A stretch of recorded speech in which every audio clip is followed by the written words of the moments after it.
Olá pessoal, bem-vindos a mais uma aventura aqui do canal Simulabs. Aqui é uma proposta de um projeto de extensão desenvolvido pelos cursos de Ciências Biológicas da UFR, projeto de extensão intitulado Ecoando Biologia.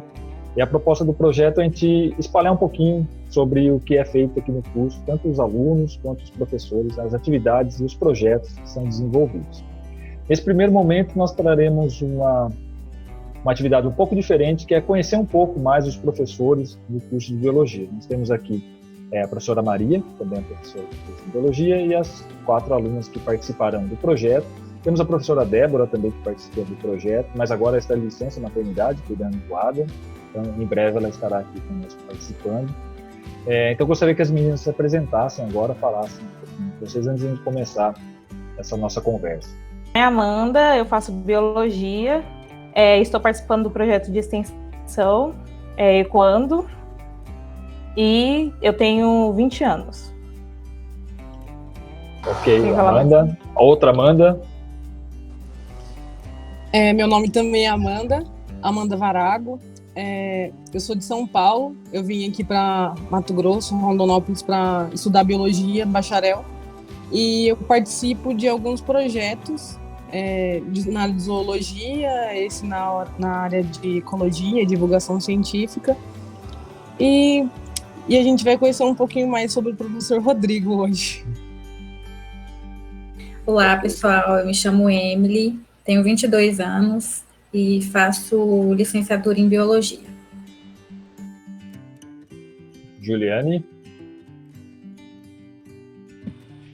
Oi, pessoal, eu sou a Juliane, eu tenho 21 anos e eu faço Ciências Biológicas bacharelado e eu sou aqui do interior do estado de Mato Grosso, eu sou de Dom Aquino, em processo de mudança para Rondonópolis ainda. Maria, se quiser falar alguma coisa antes de começar, fica à vontade. Olá, eu sou a professora Maria, trabalho no curso de Ciências Biológicas, licenciatura e também bacharelado, e atuo nas disciplinas de gestão e controle da poluição ambiental. E agora a gente vai aprender um pouco mais de uma perspectiva diferente, né, nesse canal, alguns detalhes do nosso cotidiano dentro do curso, né, de Ciências Biológicas. Bem, para começar o desafio, eu coloquei à disposição, né, já que a proposta é a gente conhecer um pouco mais os professores do departamento de Biologia, que muitas vezes os alunos conhecem o professor somente dentro da disciplina. Por exemplo, o Rodrigo, que dá bioestatística, como, por exemplo, a Juliane está tendo agora esse semestre comigo, a Emily teve semestre passado, as duas Amandas tiverem semestres retrasados, em algum momento vai ser o professor que dá gestão, enfim, vai mudando e a gente conhece o professor que dá aquela determinada disciplina. Se a gente não tem um contato maior com os alunos no desenvolvimento de algum projeto, onde o aluno entra no laboratório para conhecer e trabalhar com algo mais específico, acaba conhecendo o professor que está dentro da sala de aula só falando de um determinado assunto. Então, a proposta, a ideia dessa sessão do nosso projeto de extensão é apresentar o professor para além da disciplina que ele dá, que muitas vezes ele pode dar uma disciplina que tem relação com a sua área de formação, mas que vai muito mais além daquela disciplina que ele acaba atuando. Então, talvez depois dessa apresentação de hoje, vocês entendam o porquê eu dou bioestatística e o porquê eu dou algumas disciplinas de ecologia, né, que tem muito a ver com a minha formação. Mas a proposta é apresentar um pouco assim, da onde eu vim, o que eu faço, né? E eu vou compartilhar aqui com vocês os caminhos que eu percorri para chegar até aqui, né? Que eu acho que muitos de vocês nesse momento, principalmente o curso, né? A gente está aqui no começo de 2021, então a ideia é mostrar que assim, todo mundo percorreu algum caminho, que teve alguma dificuldade, nem tudo são flores pelo caminho, mas a gente acaba fazendo o que a gente gosta e acaba tendo sucesso. Então, serve como uma inspiração essa sessão de apresentar os professores para que vocês se inspirem nos professores de vocês, sejam eles quais forem. A gente vai ver que são várias áreas de atuação, vários perfis, e então eu tentei fazer um breve histórico, né? E falando em breve histórico, eu resgato o pequeno Rodrigo lá, quando ele era pequeno, e vocês me perguntassem se o Rodrigo pequenininho saberia que ele queria ser biólogo, que ele queria fazer biologia? Eu ia responder que não. Eu nunca pensei em fazer biologia até eu chegar no meu terceiro colegial. Então eu estava, para falar a verdade, bem perdido. Eu sabia que eu gostava de mato, sabia que eu gostava de bicho, mas eu não sabia o que eu queria fazer da minha vida. Então, nunca tive uma orientação, falar, nossa, desde pequeno eu quero ser astronauta, nunca quis ser biólogo de verdade. Eu me descobri biólogo ao longo desse caminho. Então, sou natural do interior de São Paulo, de Itu, cidade onde é tudo grande, né? Tem a fama de ser tudo exagerado. Aqui tem a foto mostrando o orelhão gigante que tem na praça central da cidade, tem outros itens lá que tem um tamanho avantajado. Talvez explique um pouco meus quase 1,90 m de altura, ser filho de Itu. Mas apesar de estar próximo, né, da grande São Paulo, ali 90 quilômetros de São Paulo, 50 quilômetros de Campinas, eu sempre fui um bicho do mato, interiorano, né? Essa foto pequenininho, segurando um peixe que meu pai trouxe do Pantanal, que veio pescar. Na época, ele ia pescar muito em Mato Grosso, que os dois estados ainda não eram separados, Mato Grosso e Mato Grosso do Sul era uma coisa só. Depois, na década de 70, no final da década de 70, separou. E meu pai, há muito tempo, vinha pescar no Pantanal. E eu era pequeno, eu ouvia as histórias dele no mato, falava que via macaco, coati, trazia uns peixes gigantes, tinha peixe que era maior do que eu ficava bobo, ficava louco, queria conhecer. E sempre gostei de ir para o meio do mato, sempre gostei de pescar. Então, mesmo estando dentro de um cenário urbano, ali próximo de grandes cidades, eu sempre fui mais um bicho do mato. Gostava de acampar, final de semana, sempre ia acampar com os amigos em campos ou em chácaras, locais que eram possível fazer alguma atividade ao ar livre, estar no meio do mato, tomar um banho de cachoeira, enfim. Sempre gostei dessa vida. E o que me acabou levando a conhecer o Pantanal. Eu fui pela primeira vez em 2000, não, eu tinha 12 anos, 10 anos para 10, 12, não lembro a época exata, era pequeno ainda. Meu pai me levou a primeira vez para o meu aniversário, como presente de aniversário. Depois eu voltei, aí nessa foto eu tinha uns 14 para 15 anos, estava eu, meu pai e meu tio, aí no barco, então assim, já aventura, né, andando de barco no meio do mato, apesar do estilo aí rock and roll, né, andando, camiseta preta. Eu sempre gostei de estar no meio do mato e isso me deixava muito contente, eu me divertia muito, aproveitava essas oportunidades. E a gente vai ver que depois, mais para frente, tem uma ligação direta, né, dessa minha história de pequeno, ouvir sobre o Pantanal e parar depois no Pantanal como trabalho. Então, decidi que eu ia fazer biologia no último ano do colégio, estava no terceiro ano, falei, o que eu vou fazer na minha vida? E tinha uma prima minha que fazia biologia, em Itu tem uma universidade particular, foi decidir isso no segundo semestre, não tinha pensado antes, falei, nossa, vou me inscrever, né? Na época não tinha o Enem, opção de fazer aqui numa particular, tinha na cidade de Itu, né? Fui bolsista da instituição, tinha lá um desconto de 30%, 40%, acho, da mensalidade, então eu tinha que ter boas notas, e não foi muito problema conseguir boas notas, porque eu estava fazendo algo que eu gostava, então eu me descobri dentro da biologia, consegui me identificar dentro da biologia, e vi que eu poderia ter feito e escolhido qualquer outro curso ao longo desse processo, que eu acho que eu acabaria sendo um bom profissional, porque eu sempre me dedico a fazer aquilo que eu me proponho da melhor forma possível que eu consiga fazer. Então eu consegui fazer algo que eu gosto de fazer, então sem nenhum esforço. Então eu me identifiquei muito ao longo desse processo da graduação, né, com as diferentes disciplinas, as diferentes áreas, né, de atuação, biologia, celular, a parte de zoologia, botânica, nem tanto, porque eu sou fraco em botânica, eu não cobro isso até hoje, mas a ecologia sempre me chamou a atenção. E foi nesse período aí da graduação que eu conheci, então, o meu orientador, posteriormente no mestrado. Ele era professor na instituição e acabou passando um concurso para o UFGD. Né? Ele foi convidado a participar como professor colaborador. E no final desse processo, né, estava no último ano da graduação, eu já atuava dando aula, porque eu fiz licenciatura.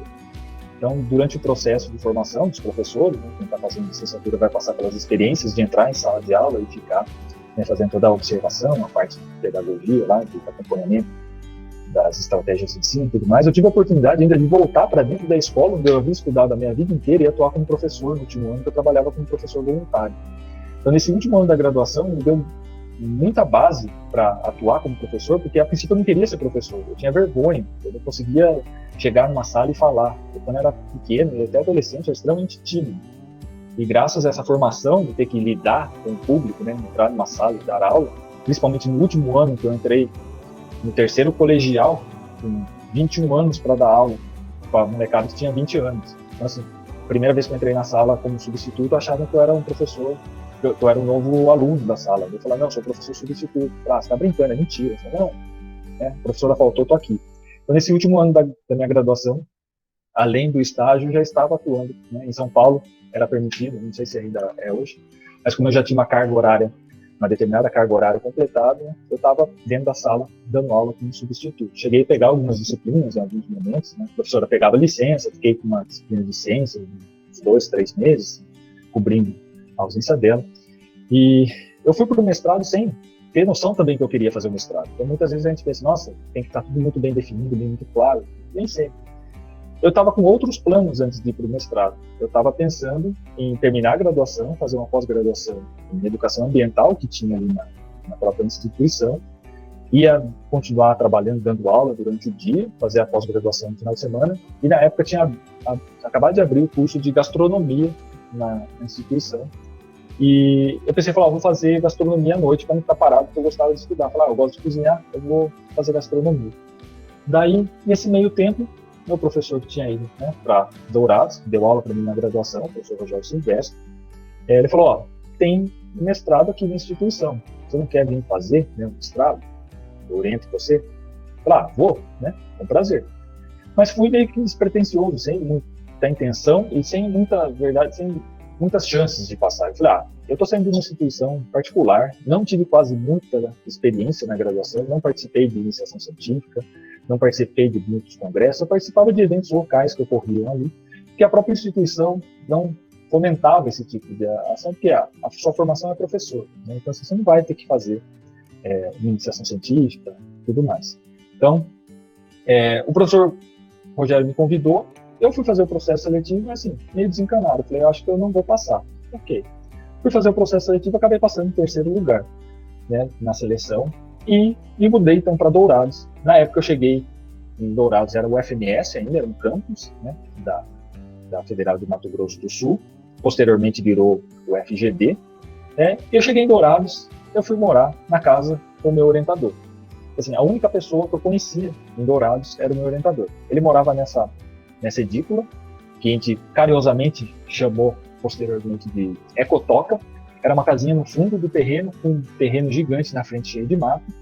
Eu cheguei lá, estava mais ou menos assim, cheio de mato, tinha algumas árvores, e ao longo do tempo que eu fiquei ali morando na Ecotoca, a gente foi transformando a cara da Ecotoca, plantou muitas árvores, colocou uns bancos, começou já a ficar com uma cara algo mais sustentável, tinha plantação de milho, plantação de couve, plantação de abóbora, então todo aquele terreno que tinha na frente da casa, a gente plantava algumas coisas ali. Eu me divertia muito no final de semana, na hora que eu ia desestressar, parar de estudar, né, tirar um pouco a cabeça dos livros, que ficava segunda a sexta, das 7 às 5 na universidade direto, que era longe, né, o FGD era pelo menos uns 10 quilômetros de distância do último bairro, na época. Hoje já cresceu bastante, Dourados provavelmente não está tão longe assim, mas eu ia de manhã e voltava só no final da tarde. Então no final de semana eu ia cuidar da horta, assim, eu plantava umas coisinhas lá para ficar distraindo a cabeça.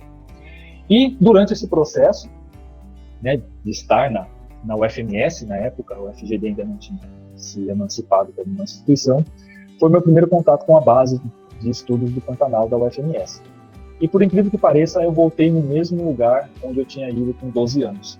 Eu cruzei esse rio, que aparece na imagem, que é o rio aqui da Uana, é o rio Miranda, perdão. Quando eu comecei a cruzar a ponte, eu olhei e falei assim, eu já vim aqui antes. Daí eu lembrei que foi no mesmo local, na região onde eu tinha ido com meu pai quando eu tinha 10 anos, a gente foi num pesqueiro do lado esquerdo da ponte, e do lado direito tem a entrada para ir para a base. Eu falei, nossa, eu voltei no mesmo lugar que eu achei que eu nunca mais ia voltar na vida, depois de mais de 10 anos, né? Eu tinha, na época, eu fui 10 para 12, voltei com uns 22, 23 anos. Então, mal sabia que aí começava a minha ligação com o Pantanal, e a base da Universidade Federal de Mato Grosso do Sul passaria a ser basicamente quase que a minha segunda casa. Eu ia passar muito tempo aí, né, nessa região. fiz muitos amigos, os funcionários cuidavam da base, viraram parte da família. Muitas vezes falavam que as senhorinhas falavam que a gente lembrava os netos dela, então a gente era tratado de uma forma muito carinhosa pelos funcionários da base.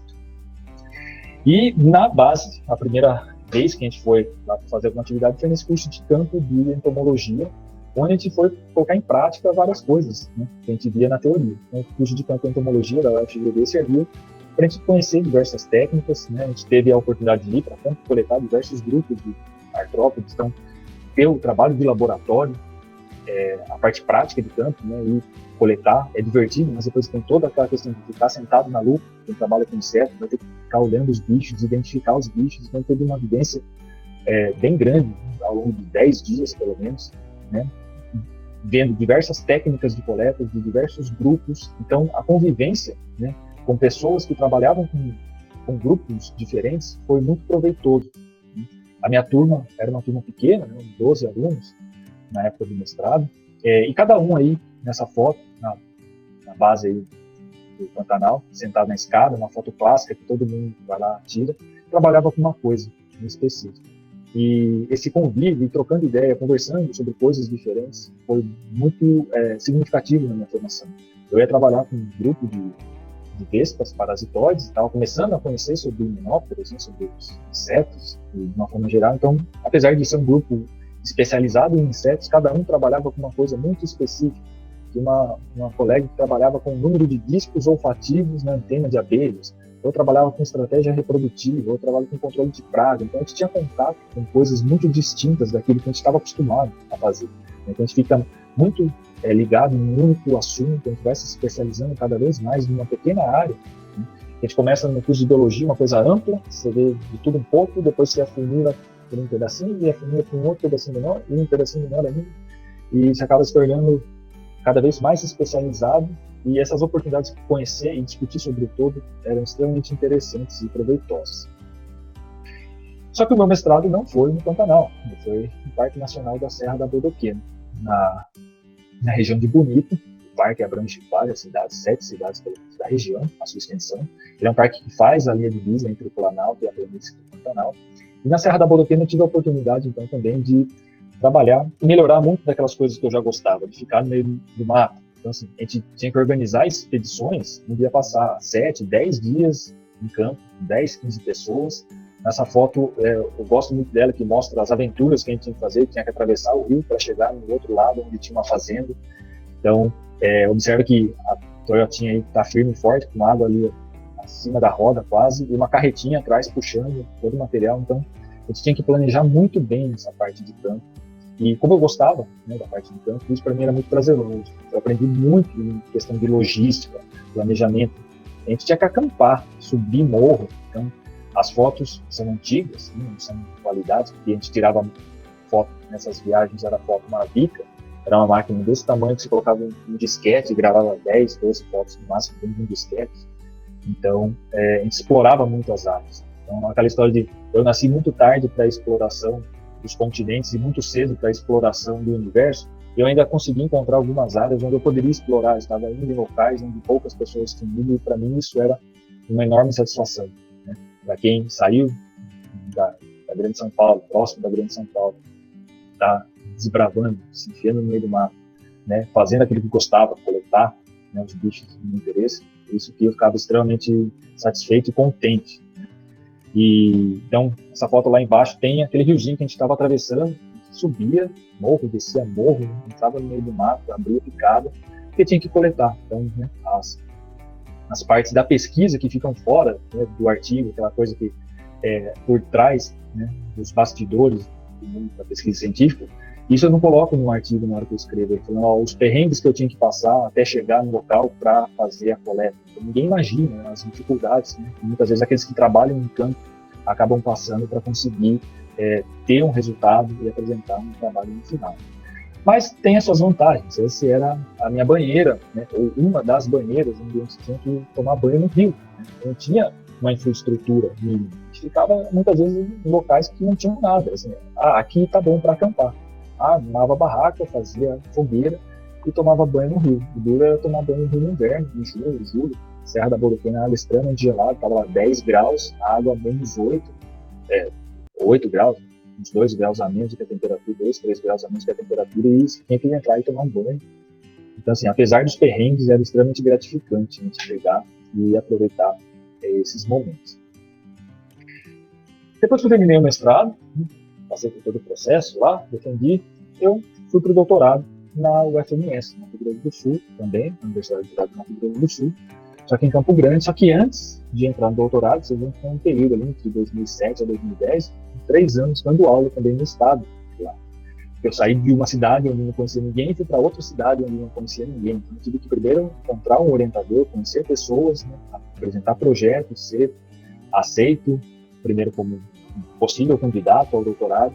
Então, agradeço muito ao meu orientador, né, o professor Gustavo Gracioli, que é o orientador do doutorado, onde topou aceitar fazer a orientação de um aluno que não trabalhava com nada daquilo que ele faz também.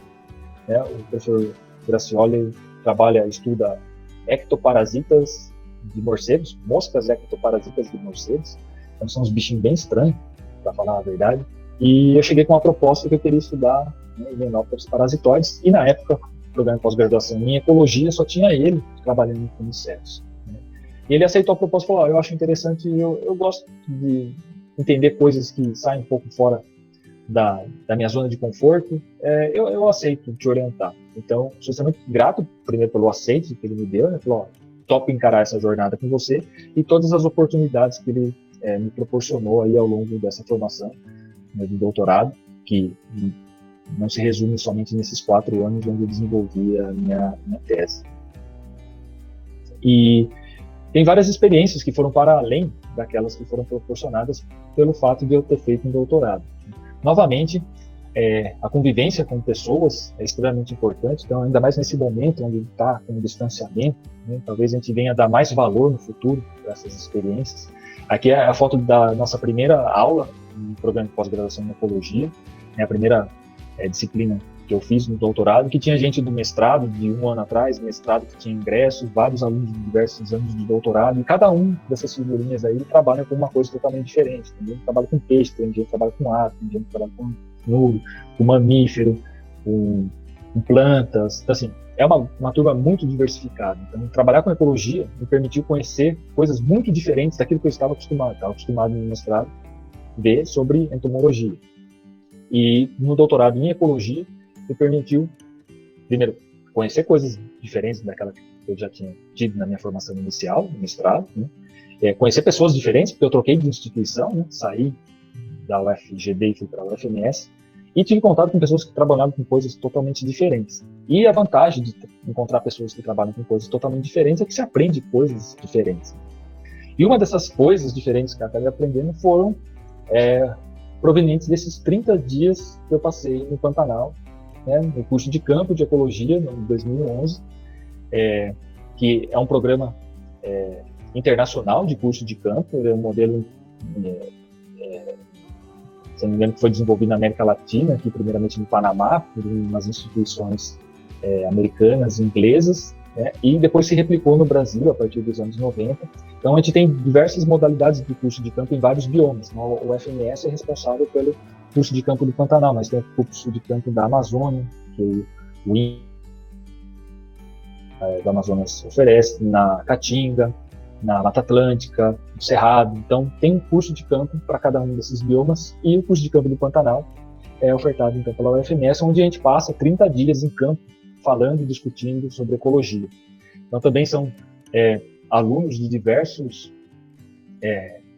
expertises, diversas localidades do Brasil, até de fora do Brasil. Nessa minha turma tinham 2 gringos, né? Tinha uma canadense e um venezuelano e um paraguaio, eram 3. Esse do meio com o chapéu ali era o Paraguai. E alunos de diversas instituições, também cada um trabalhando com uma coisa. Então, a gente tinha a oportunidade de discutir muito sobre ecologia. Era corrido, a gente passava o dia inteiro, né, em campo, saindo de um lugar para o outro. Então, a gente andou bastante o Pantanal. Esse curso ele vai, ou pelo menos ele ia agora, né, durante essa restrição, não teve ano passado a edição. Ele é pelo menos em 4 localidades do Pantanal, onde também tem toda aquela questão de logística de sair de um ponto para outro. Que a gente estava no porto, em Corumbá, para subir até a região do Amolar. São pelo menos 8 horas andando de barco, né, subindo o barco. para chegar no alojamento e ficar lá durante uma semana executando as atividades, coletando. Então a gente ia para campo, coletava, analisava, à noite se reunia no anfiteatro para apresentar os resultados que eram obtidos ao longo do dia de discussão, e no dia seguinte a gente repetia tudo de novo com outro grupo. Então os professores pegavam cada hora um grupo e faziam o trabalho. Então a gente teve uma alta rotatividade, teve pelo menos 28 trabalhos realizados nesses 30 dias, né, sendo realizados em grupos, e depois individualmente, cada um dos alunos na última semana era responsável por desenvolver um único trabalho. Então, sempre esse momento de discussão sobre as ideias e as propostas que eram apresentadas eram muito enriquecedores, porque tinham professores de diversas áreas ali participando, né? Então, desde a hora que acordava, muitas vezes acordava antes do sol nascer, até o final da noite, na hora que o sol estava se pondo, estava em campo coletando dados, né, fazendo toda a atividade de análise dos dados, redação do manuscrito e apresentação para eles ao longo dos 30 dias. Então, foi extremamente cansativo, mas também muito proveitoso. E por conhecer muita gente diferente que fazem coisas diferentes, a gente acaba tendo a necessidade de ajudar, né, os colegas a desenvolver os trabalhos. Para quem já teve a oportunidade de ir para campo, uma aula de campo que seja, né, sabe que o trabalho em campo é muito árduo. A gente tem, às vezes, um período curto de tempo para fazer muita coisa, porque gasta tempo, gasta dinheiro. Então, ir para campo você tem que aproveitar ao máximo para fazer as atividades. E, por estar no programa de pós-graduação onde tinha muita gente fazendo coisas diferentes, eu tive a oportunidade de fazer muita coisa diferente também. Então, apesar de não trabalhar com passarinho, eu ajudei muitos colegas que trabalham com passarinho a desenvolver seus trabalhos, colocar rede e pegar os bichinhos, principalmente um amigo meu, um grande amigo meu, que trabalhou com beija-flores no Pantanal. A gente ia uma vez por mês, durante pelo menos 5 a 7 dias, pegar os beija-flores, onde a gente tinha que pegar o bichinho, através de redes de neblina, tirar o pólen, né, com um pedaço de fita, tirava da testa, do peito e das costas, colocava numa lâmina para ver que tipo de pólen estava presente nas penas, e ainda por cima ele ficava observando quais flores eram visitadas pelos beija-flores, para entender então, né, quem estava visitando o que na região do Pantanal. E, para além dos beija-flores, caía de tudo quanto é outro tipo de bicho, né? Pegava outras aves, se abria a rede muito cedo ou fechava muito tarde, pegava até alguns bichos noturnos. Então eu acabei em algum momento assim, aprendendo um pouco também sobre ornitologia, mas com o passar do tempo, como é uma coisa que a gente não vai fazendo, a gente vai acabando esquecendo, vai perdendo. Eu tinha a capacidade de identificar grande parte das aves que ocorriam no Pantanal na época, porque eu estava vendo os bichos todo dia, identificando bichos, né, diretão.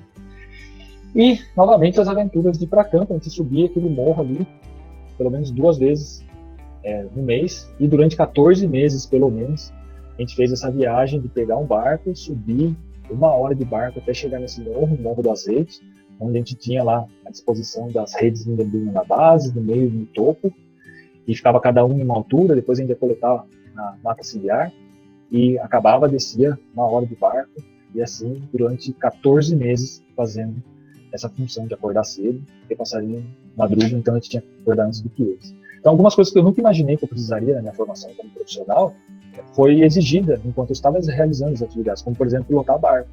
Nunca achei que eu teria que pilotar um barco, que eu deveria aprender a pilotar um barco, tirar um arrasto para poder, né, estar legalizado e pilotar.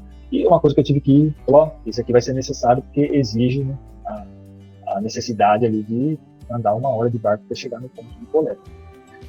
E como o laboratório também mexia, né, com ectoparasitas de morcegos, os colegas que trabalhavam com os morcegos dependiam de ajuda, então ia para campo coletar os bichos à noite com o pessoal, e através da pequena experiência que eu tive de auxiliando os colegas em campo, também foram possíveis desenvolver alguns trabalhos, né, atuar como biólogo.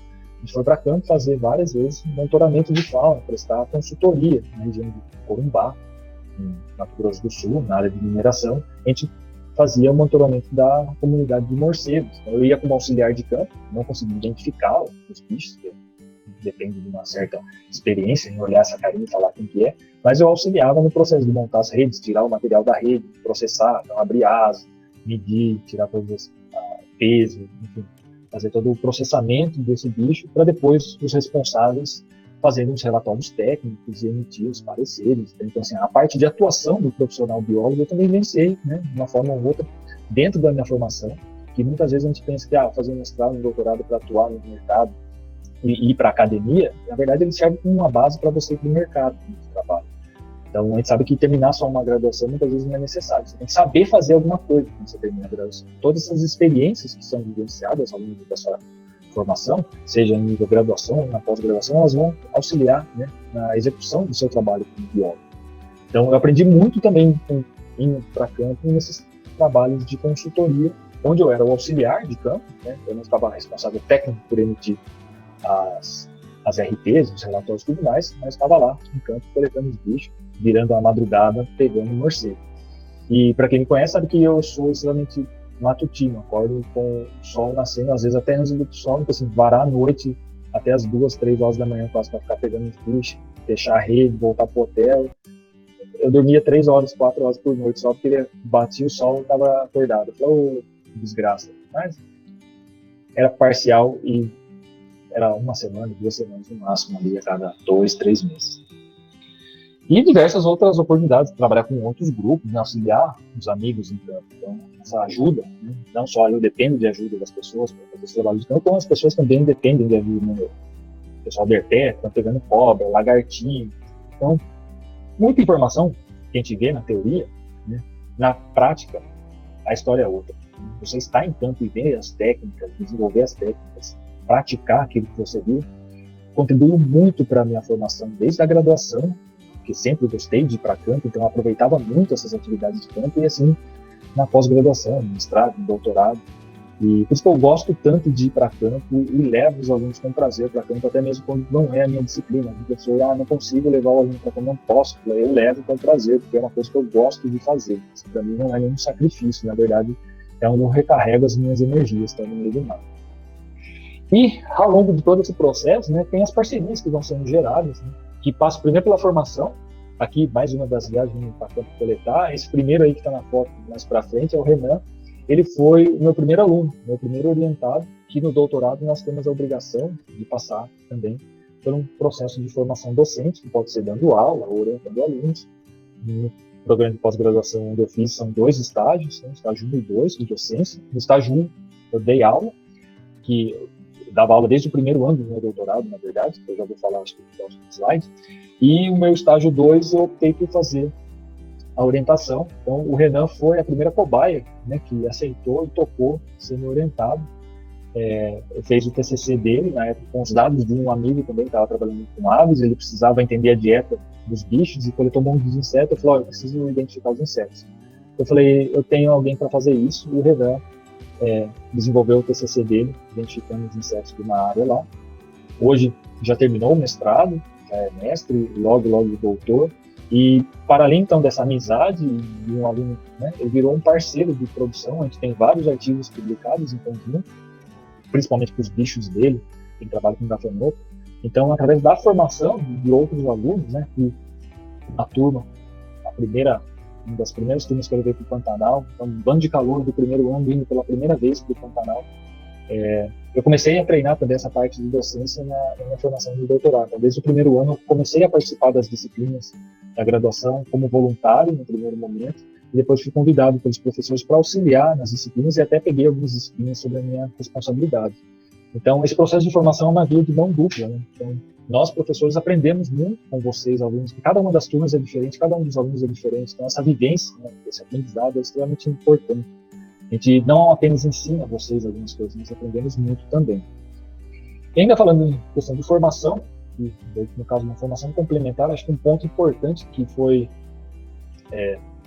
talvez um ponto-chave da minha formação foi a possibilidade de conhecer um dos professores que foram responsáveis pela minha formação.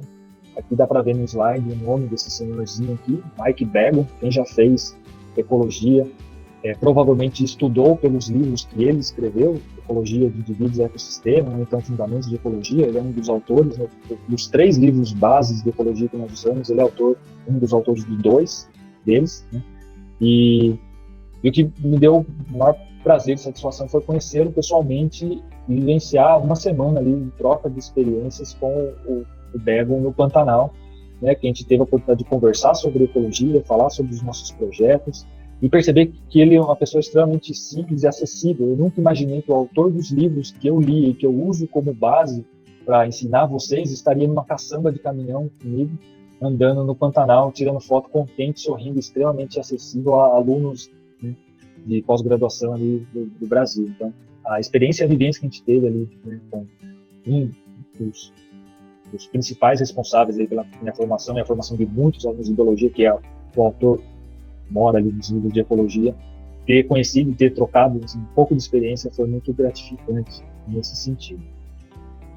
E finalizando já, depois do doutorado, fui então, né, continuar no pós-doutorado, que a gente acha que a nossa vida acadêmica é só sair da graduação. Observem que eu não imaginava nem que eu ia fazer biologia, né, e fui parar no pós-doutorado, finalizando o meu doutorado, abriu oportunidade, saiu um edital, né, para ser pesquisador de uma instituição de Mato Grosso do Sul. Permaneci na UFMS, entretanto, no campus de Aquidauana, onde agradeço pela professora Camila ter me aceitado, também como supervisora do pós-doutorado, onde eu falei assim, agora sim eu vou trabalhar no Pantanal. Então, vejam que aquela minha ligação lá, de pequeno, que eu fui para o Pantanal, fiquei maravilhado, encantado, eu fui realmente falar assim, eu vou desenvolver um trabalho meu sobre o Pantanal somente no meu pós-doutorado, onde então daí, né, vamos sair por aí andando, indo para o meio do mato, dar um mapa com algumas das localidades onde eu percorri, põe as coisas na caminhonete, vamos encher de tralha e vamos se enfiar no meio do mato,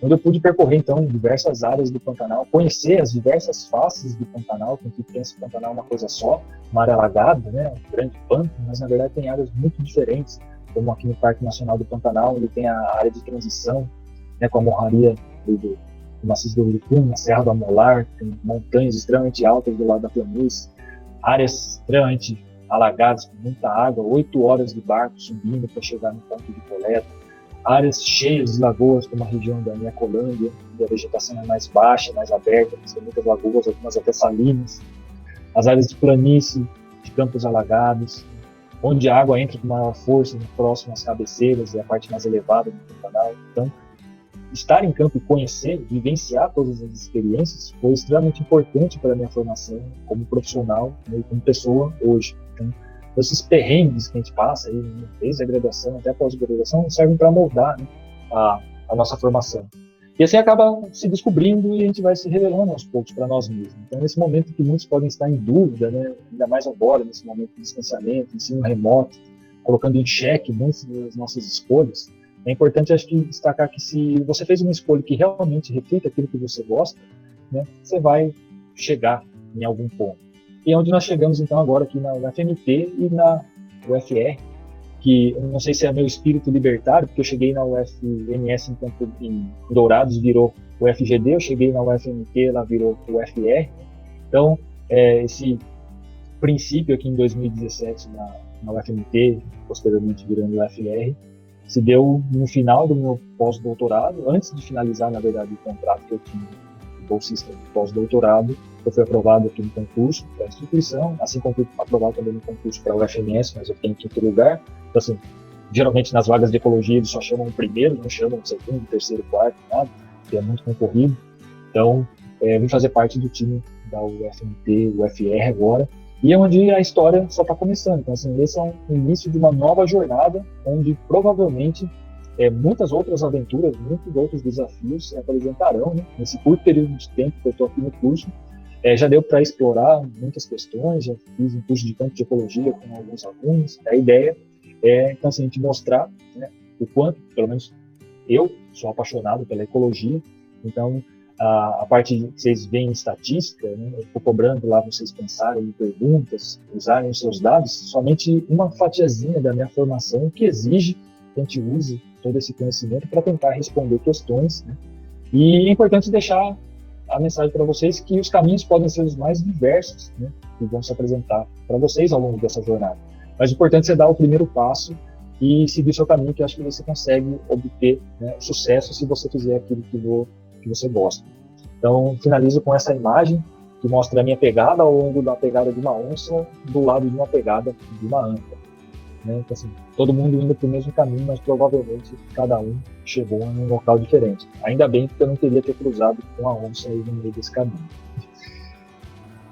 Professor, conta um pouco dessas experiências de campo pra gente, algumas experiências de campo pra gente, algum perrengue, alguma coisa engraçada que aconteceu. Eu tenho uma pessoa que fez aula de campo e eles, na verdade, eram um grupo, né? Eles são ornitólogos. E aí eles encontraram uma onça parda no meio do campo.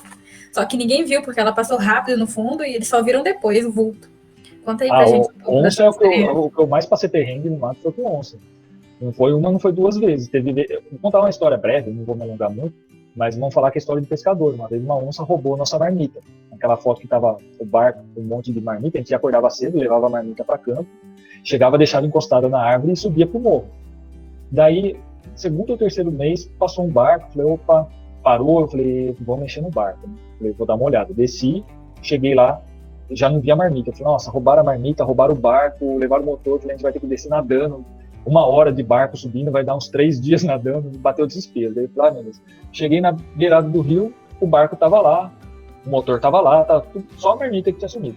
A pilha com 4 marmitas tinha sumido. Eu falei, algum bicho mexeu. Pensei, macaco, coati, seja lá o que for. Fui procurar para cima e para baixo, ver se caiu, não viu nada.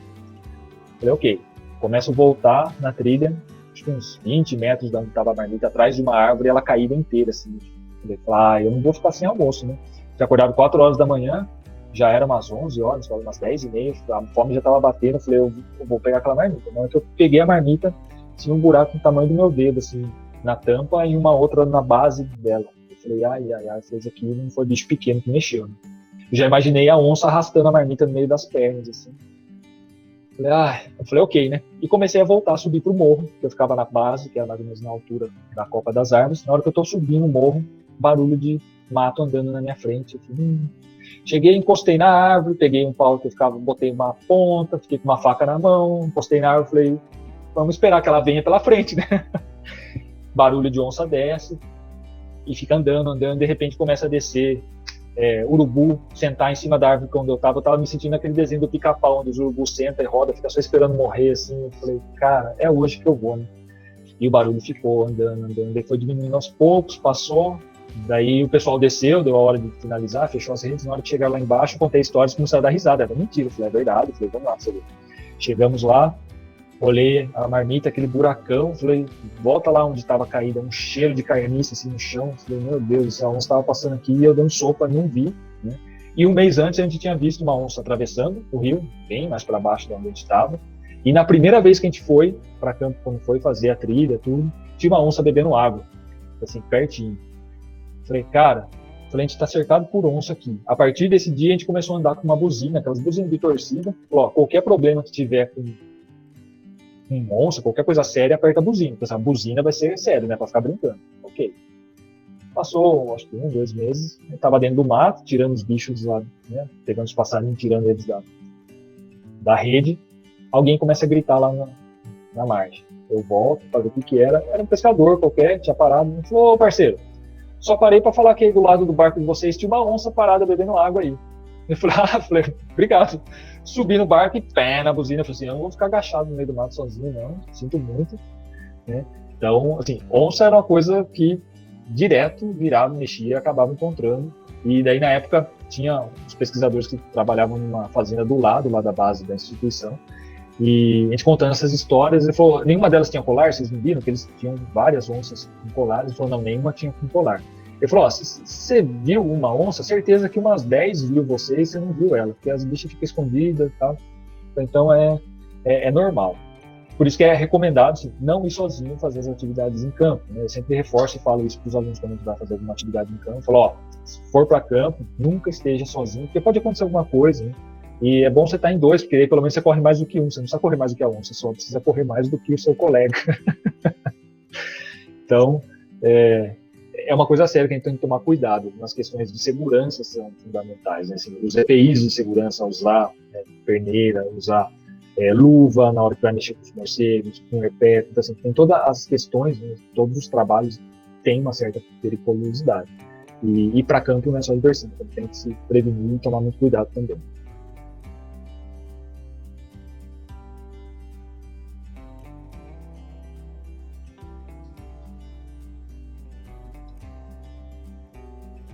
E aí, tem mais alguma curiosidade que eu posso falar? Oi, professor. Desculpa, minha internet caiu. Daí eu tive que tentar ir para outro lugar para ver se pegava bem. Aí eu tenho 2 perguntas também. Eu não sei se Diga. todas perguntaram. Eu gostaria de saber quais eram seus métodos de estudo para aprender melhor o conteúdo durante a sua graduação. Pra falar a verdade, eu nunca fui muito de estudar. Pra ser bem sincero. Eu prestava atenção na aula. Eu tinha facilidade de assimilar. Acho que descobrir a melhor forma de estudo de cada um, acho que é o grande desafio. Eu tinha que prestar atenção na aula, eu anotava muito pouco no meu caderno, eu anotava assim, tópicos principais, palavras-chave, e para mim isso bastava. Enquanto que tinha colegas que tinham páginas e páginas e páginas de anotação. Eu lembro que teve uma vez um professor que ele foi fazer uma prova, ele preparava a prova na hora. Ele falou assim, Rodrigo, dá seu caderno que eu vou fazer a prova. Eu falei, ok, dei meu caderno, tinha uma folha de 2 semestres de aula. Só tópicos, né, estrutura. Ele olhou e falou assim, eu só falei isso? Eu falei, não, tudo que você falou, o principal está anotado. Daí ele virou para minha colega do lado e falou, peça seu caderno. Assim, páginas e páginas, um monte de páginas. Daí ele falou, nossa, eu falei tudo isso? Ele falou, não, alguém tem um meio termo entre o caderno do Rodrigo, que tem meia dúzia de coisa anotada, e o caderno da colega, que tinha folhas e folhas anotadas. Então, eu acho que dar dicas e receitas prontas não tem muito sentido. Acho que cada um tem que identificar qual é a melhor forma de aprendizado. Eu aprendo muito vendo e fazendo. Então, se eu vejo como faz e faço, eu gravo muito mais informação do que eu, por exemplo, eu ler. Então, se alguém vem e conta alguma coisa para mim, ou mostra alguma coisa que me faz, eu consigo captar e assimilar essa informação muito mais rápido do que se eu pegar e tiver que ler, me debruçar sobre um determinado... Não, mostra como faz que eu pego muito mais fácil. Por isso que eu acho que eu sou muito mais... até mesmo, a minha formação é muito mais construtivista. Quem é da licenciatura vai ver isso aí depois, porque assim, eu acredito que fazendo você aprende muito mais. Então, acho que tentar descobrir qual é a melhor técnica para você, acho que é o mais importante. Para vocês, né? Não somente para você. A minha pergunta, basicamente, ela completa um pouco da Amanda, porque assim, muitas pessoas acabam meio que achando que a nota vai definir o que você vai ser ali na frente, né? Aí a base da minha pergunta era mais ou menos assim, o que seria mais ou menos um perfil de aluno? Aquele que pensa assim, o 7 é o 10, aquele que estuda um monte para garantir aquela nota top, ou aquele que vai achar de correr na hora da PF? Porque eu acho que todo mundo aqui já passou por quase tudo isso na graduação, né? Porque no começo a gente estuda bastante, aí depois você dá aquela relaxada, aí quando você vê, tem matéria que você se perde, acho que às vezes quando você não tem tanta familiaridade com a matéria, né? O melhor seria um meio termo ou Pergunta difícil, mano. Na verdade, assim, vai depender. Vai depender do que você quer para você e qual é o seu perfil. A primeira coisa que a gente tem que pensar é que quem vai definir um bom profissional é o mercado de trabalho, né? Não são as notas que vocês vão tirar. Não adianta um aluno tirar 10 em todas as disciplinas e não saber fazer alguma coisa que seria essencial para fazer no trabalho. Então, assim, a nota nem sempre representa que ele sabe fazer alguma coisa. Ele simplesmente pode ter decorado algo que é exigido, ele sabe de cor e salteado daquele processo, mas aí eu peço para ele executar, ele não vai saber executar. Então, notas são meio subjetivas, né? Eu, nas minhas disciplinas, eu não gosto nem de muito avaliar só com questão de nota. Eu gosto de ver assim, quanto vocês estão sabendo fazer, estão aprendendo realmente fazer aquilo que é necessário vocês saberem fazer como profissionais, né? A gente tem que aproveitar nesse momento de começo de semestre, os calouros chegando, né? Tem calor que chegou já semestre passado, calor que está chegando agora. A formação de vocês começa desde o início, não é quando você finalizar a graduação que você fala, agora eu sou um profissional biólogo. Não, você será um profissional biólogo a partir do momento que você entrou na graduação, e todo aquele momento de construção do conhecimento vai ser importante na sua atuação profissional. Eu acho o que é importante e necessário definir ao longo da formação de vocês é o que eu pretendo como um profissional biólogo, né? Porque, por exemplo, eu não exijo que todos os meus alunos saiam da disciplina de bioestatística sendo bioestatísticos, todos saiam das disciplinas de ecologia sendo ecólogos. Tem aqueles que têm o perfil para ecologia, tem aqueles que não têm perfil para ecologia. Então, assim, o que tem o perfil para ecologia, eu vou exigir mais dele, que eu sei que ele tem um potencial, ele gosta daquela área, então assim, eu posso apertar mais ali, que vai ser bom até para ele. Aquele que não tem perfil para ecologia, ele precisa saber o mínimo aqui para conseguir ter uma base, né, mínima sobre um determinado assunto. Então, a formação de vocês é muito pessoal. E a gente falar em nota, a gente não quer nivelar todo mundo com uma única métrica, né? Então, uma coisa que eu acho muito importante nessa fala é que, assim, principalmente para os calouros hoje, né? Porque, pelo menos foi o que foi dito, que muita gente desistiu de matéria no meio do caminho, não fez o trancamento da matéria, às vezes a pessoa não se adapta com o método de ensino do professor, ou acha que porque está tirando uma nota abaixo do colega não vai render tanto e acaba desistindo. Então, acho que assim, a questão de se parar, pensar, falar assim, não, eu preciso de fato, é isso que eu quero, eu vou me esforçar, esse é o meu melhor. Não importa se você tirou 7, se você tirou 6, você está dando o seu melhor, é aquilo que é importante, né? Acho que a maior métrica de comparação é você com você mesmo. Assim, o quanto que eu avancei sobre aquilo que eu já sabia dentro da disciplina. Eu entrei sem saber nada, hoje eu sei um pouco. Então, assim, já é um avanço. Né? Se você se comparar com o outro, sempre você vai ser colocado superior ou inferior àquele outro. E acho que a gente não pode comparar com os outros. Nós temos que nos comparar sempre com nós mesmos. Ó, eu me comparo comigo no passado. O quanto eu aprendi de ontem para hoje.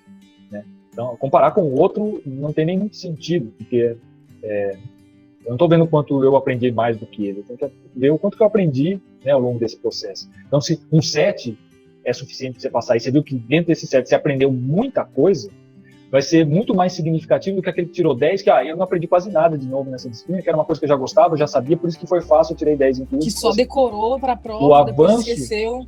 Sim, assim, o avanço do conhecimento que teve em relação aos dois, daí, aquele que aprendeu um tanto e tirou 7, foi muito maior do que aquele que eu já sabia tudo, aprendi pouco, tirei 10 porque era uma coisa que eu já gostava, já sabia, tinha interesse, buscava.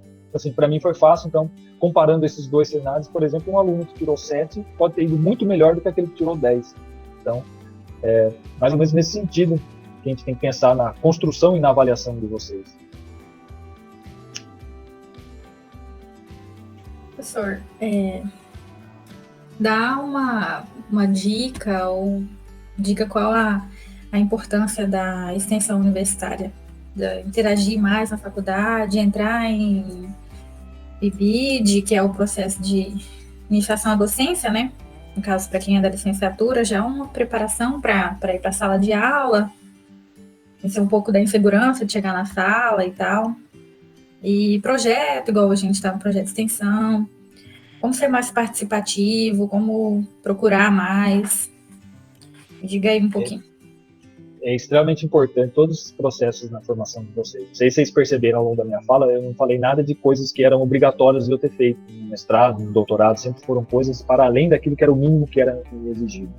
São nesses momentos que vocês vão acabar, primeiro, se identificando naquilo que vocês gostam ou que têm afinidade, adquirindo conhecimentos. A formação complementar de vocês é extremamente importante. Ela se dá de 3 formas, basicamente, né? O ensino, que pode ser através de disciplinas optativas, você complementar aquela grade mínima que é ofertada, pesquisa e extensão. E, independente de ser bacharelado e licenciatura, eu acho extremamente importante ter a participação de licenciados na iniciação científica. Formar bons professores que saibam como funciona a ciência, que possam explicar muito bem ciência para os seus alunos. A extensão, criar em vocês o perfil de divulgar a informação, ter a capacidade de passar essa informação para frente, que é uma autocrítica que eu faço, porque assim, eu nunca trabalhei muito com extensão, né? E eu observo que também na biologia são poucos os cursos que trabalham muito a extensão. E a gente tem um alto potencial de extensão. Você pode falar de biologia em qualquer lugar da sua casa, em qualquer momento. Você está fazendo comida, você pode falar de extensão. Você está limpando sua casa, você pode falar, né, sobre extensão, a biologia na extensão. Limpeza, cuidado. Então a gente tem, por lidar com a vida, a gente está em qualquer lugar. Né? Então a gente tem uma facilidade de abordar a extensão. E fazer extensão. Só que a gente muitas vezes acaba não fazendo. Né? E a proposta, né, desse momento agora aqui da extensão é justamente a gente começar a dar um start, e colocar, né, esses conhecimentos. Lógico que na nossa proposta aqui será algo mais ligado com a ecologia, né, aspectos de ecologia e conservação, porque é a vertente que nós temos aqui, mas poderiam ser todas e qualquer outras informações sobre biologia. Então, a academia tem essa obrigação, na verdade. As instituições têm por obrigação devolver o conhecimento que é gerado para a sociedade.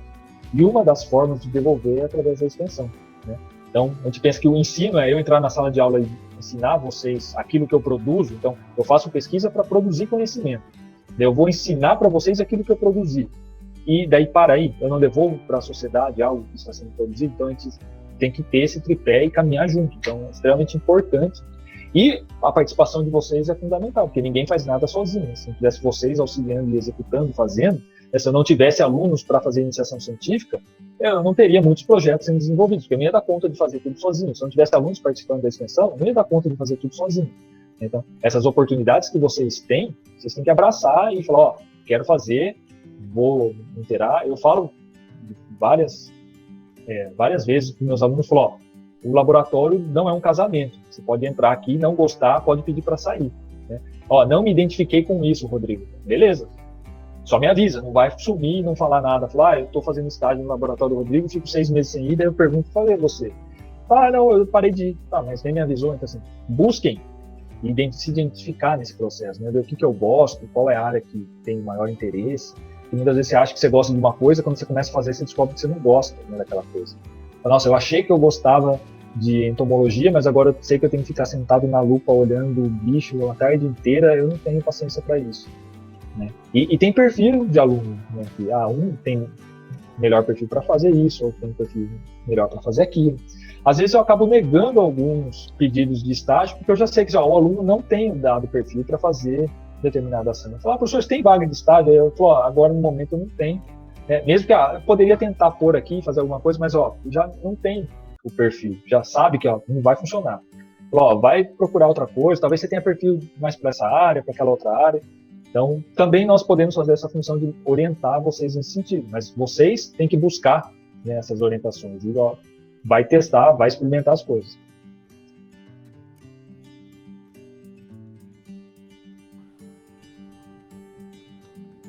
Eu vou fazer outra pergunta. Se você tinha medos e inseguranças durante a faculdade, e o que você fazia para permanecer com seus ideais e seguir com eles para concluir a graduação? Medo tinha vários, principalmente de entrar na sala e dar aula. Pode não parecer hoje, mas eu era extremamente tímido quando eu era pequeno, e até na adolescência, e se tornar professor foi um processo para mim. A minha formação foi, né, licenciatura, então eu tive que em algum momento entender que eu iria ser um professor, e eu tive que lidar com esse meu medo. Quando você era pequeno, pra você ter ideia, eu tinha medo de ir na cantina comprar bala. Eu dava dinheiro para meus amigos e falava, compra bala lá, que eu tinha vergonha de chegar na tia e pedir as balas. Daí eu dava uma bala pro cara que ia comprar bala para mim. Então assim, eu era extremamente vergonhoso. E aos poucos eu fui forçado a perder essa vergonha. Os primeiros anos eram 80 alunos na sala. Você vai ter que apresentar trabalho. Mas como que eu vou falar na frente de uma sala com 80 pessoas? Eu morro de vergonha. Eu comecei a falar, eu tenho que falar, senão eu não vou tirar nota, que daí é a métrica que é usada, né, para comparar, eu tenho que tirar nota, então assim, eu vou ter que lidar com isso.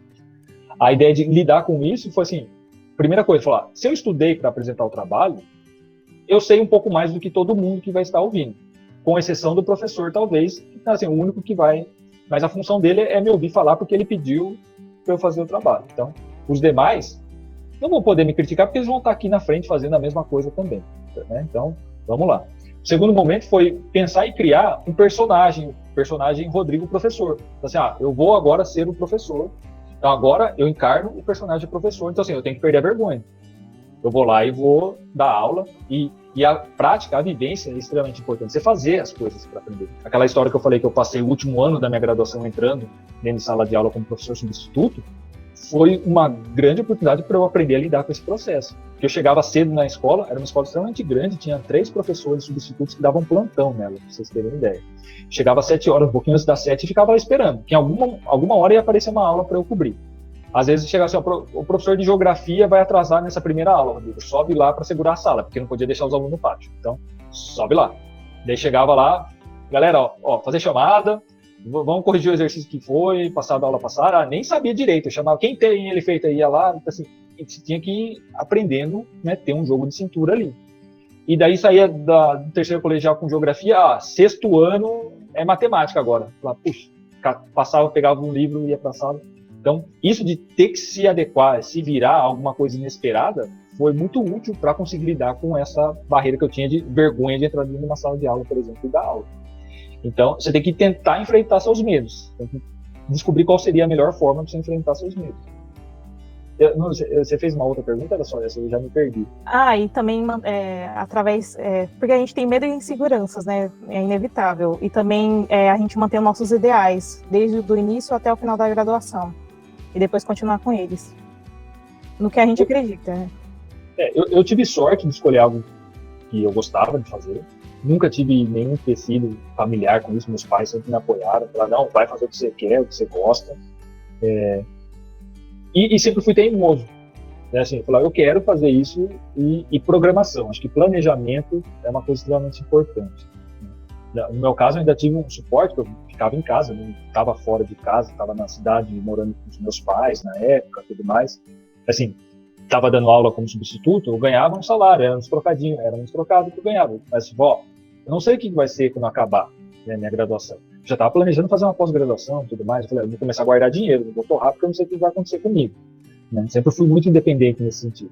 Tanto que quando eu fui para o mestrado, eu não tive bolsa durante o primeiro ano. Tudo bem que estava numa época ainda de expansão do ensino, né, superior, estavam aumentando os números de pós-graduações, tudo, estava numa época de vacas gordas, começando a engordar, e agora a gente está numa época bem pior, com restrição orçamentária em vários aspectos. Mas eu permaneci o primeiro ano do meu mestrado sem receber bolsa. Por sorte, eu tinha o dinheiro que eu tinha guardado, então eu vivia lá na Ecotoca com os dinheirinho contado. Eu falava, tem que pagar X de aluguel, X de água, X de alimentação. Sobrava R$20 no final do mês para passar o mês e fazer alguma coisa diferente. Daí eu rachava uma pizza e uma Coca-Cola com o meu orientador por R$10. Na época era uma pizza por 8 e uma Coca de 1 litro por R$2 no centro da cidade. A gente ia de bicicleta e comia uma pizza à noite no sábado, que era a nossa diversão. Então, é extremamente contável, porque eu sei que o dinheiro que eu tenho guardado vai dar certinho para eu passar esse um ano sem depender de ninguém, sem pedir dinheiro para meu pai, sem pedir dinheiro para minha mãe, apertando o cinto aqui, e daí eu vou começar a receber a bolsa ali na frente e vou conseguir respirar, né, e assim por diante. Então, assim, eu sempre me planejei nesse sentido. Então, a minha persistência foi saber que o futuro poderia ser incerto. Então, quando eu comecei a receber a bolsa, eu falei assim, eu sei o que vai acontecer quando eu terminar o mestrado, então eu não vou gastar minha bolsa do mestrado inteiro, eu vou guardar metade, pelo menos, para ter como ficar um tempo até achar alguma coisa. A mesma coisa no doutorado, a mesma coisa no pós-doutorado. Por sorte, eu fui passando de fase e ainda consegui, assim, sempre fui contemplado com bolsa, porque ainda estava numa fase que tinha, né, a possibilidade de ter bolsas de estudo. Hoje em dia a gente está em um processo que é um pouco mais crítico, que nem todos possuem bolsas, né, de pós-graduação. A gente sabe que até mesmo na graduação, a bolsa do PIBIC, que está reduzindo o número de ofertas, a bolsa do BIC, a PIBID, né, os incentivos, né, governamentais para vocês. Então, essas dificuldades, elas existem. Muitas vezes você precisa depender de auxílio de outros para conseguir, né, alcançar seus objetivos, mas não desistir é uma tarefa difícil que você tem que pensar todo dia. Então, provavelmente muitos aí nesse semestre passou pensaram em desistir, nossa, tá difícil, tô longe de casa. Passava 6 meses, às vezes um ano sem ver familiares, igual muitos de vocês aí saíram de casa, né? Estão longe da família.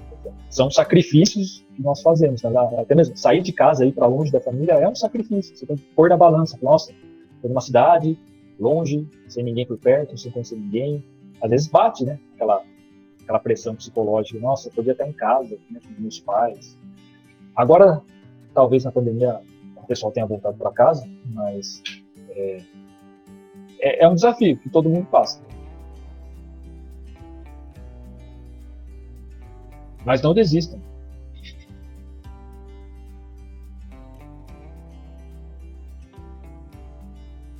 E aí, mais alguma? Para finalizar, porque assim a gente não estende muito. Eu nem sei quanto tempo já estou falando. A minha não é nenhuma pergunta, eu acho. Se você tivesse como dar um conselho pro Rodrigo que tinha ido lá a primeira vez no Pantanal, o que você diria para ele? Difícil, Amanda, porque hoje eu já sei por tudo que eu passei, né? Eu falaria para ele assim, não desista. Continue fazendo o que você acha certo, o que você gosta. Que você faz o que você gosta, faz aquilo que você acha certo, uma hora ou outra vai dar certo. Persistência, seja persistente. Avisar sobre as onças que estavam lá na água. Avisar sobre as onças. Cuidado. Avisar da marmita, né? Aí dava pra ter pego antes da onça ter furado. Dava pra ter levado ela pra cima do morro, não deixar na base lá do barco. Professor, o que te influenciou a estudar insetos? Eu vou dar primeiro uma resposta romântica e depois eu dou uma resposta verdadeira. Resposta romântica, eu vou falar que foram meus avós. Quando eu era pequeno, minha mãe deixava na casa da minha avó para ir trabalhar E para não ficar chorando quando ela ia trabalhar, ia deixar a criança, ela tinha 2, 3 anos, para não ficar chorando, enquanto a mãe estava indo embora, meu avô me levava para ver o trilheiro de cabeçuda, que eram as saúvas, as formigas, as cortadeiras, que passava pela rua assim, e falava, vamos ver as cabeçudas lá. E daí me entretia lá, ficando vendo as formiguinhas, olha aqui, e daí minha mãe pegava, zarpava embora, eu nem chorava, não percebia. Assim, todo dia era isso, né? Sempre enganava o pequenininho ali com, vamos ver um bichinho aqui, cabeçudo.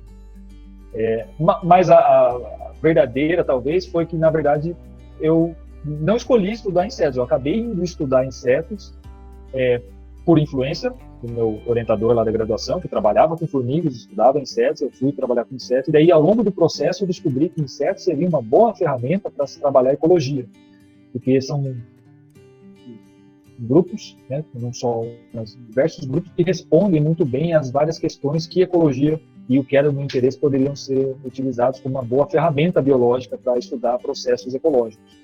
Daí eu me mantive em insetos, né, apesar de ter iniciado com eles sem necessariamente falar, nossa, é isso que eu quero fazer. Eu sempre gostei de ecologia, sempre gostei de zoologia.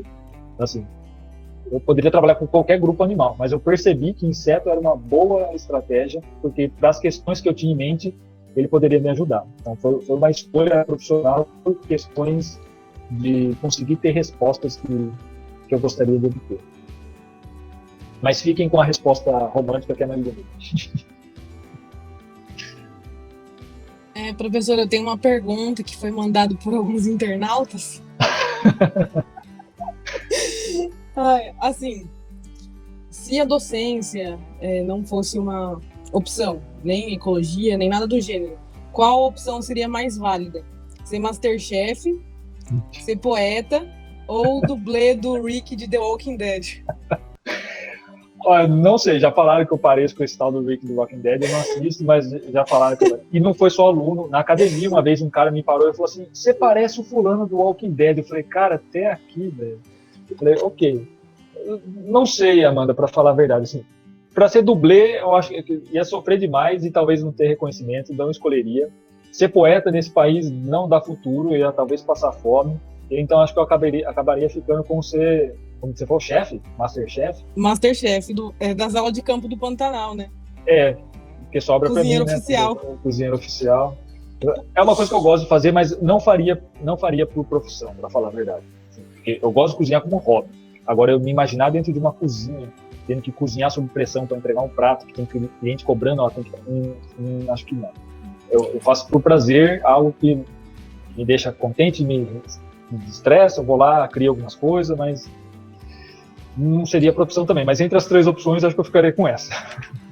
Já vi que o senhor faz umas artes de vez em quando, talvez vender uma arte por aí. Vender arte na praia, eu já vendi arte também, já fiz brincos, colares, filtros do sonho. Na época do mestrado, eu vivia no mato, cheio de coisa lá, eu quase que virei meio que um hippie, assim. Então, assim, ia pro campo, eu pegava tudo que eu achava, dente de jacaré, cipó, escama de peixe, pena de passarinho, e ficava fazendo umas artes. Então, o espírito meio de hippie está um pouco presente. Uma alternativa seria vender minha arte na praia. Apesar que eu acho que eu não tenho muito tino de vendedor, não. Quer comprar? Quer. Não quer, as aceita. Então, deixa aí.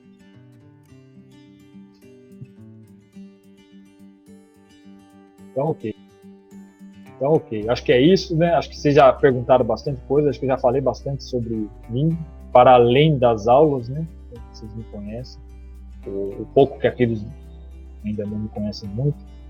Espero que outros professores topem participar, né, desse momento, uma hora de descontração, de trocar uma ideia um pouco menos formal. Já deixo aqui o convite para os demais, né, e aqueles que tiverem interesse em participar. Nós aqui do projeto estaremos de braços abertos e contentes em contar com a participação. Espero que haja outros, que eu não seja o único a passar vergonha aqui nesse curso de biologia. Okay, então, agradeço, meninas, por vocês terem pensado aí em algumas coisas, por tocarem também o projeto mais à frente, né, ficarem responsáveis aí pelas próximas, esperemos que tenham outras.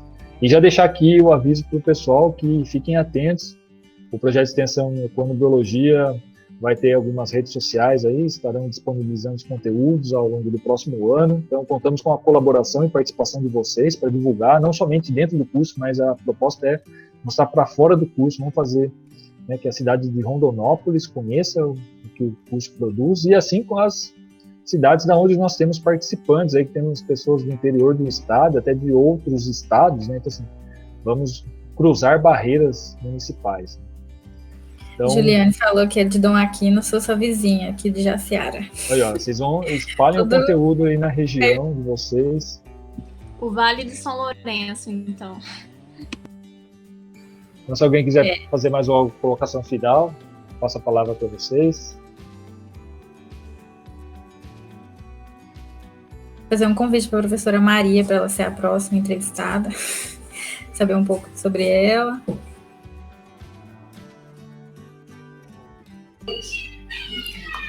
Vamos preparar o material, então. Convite aceito.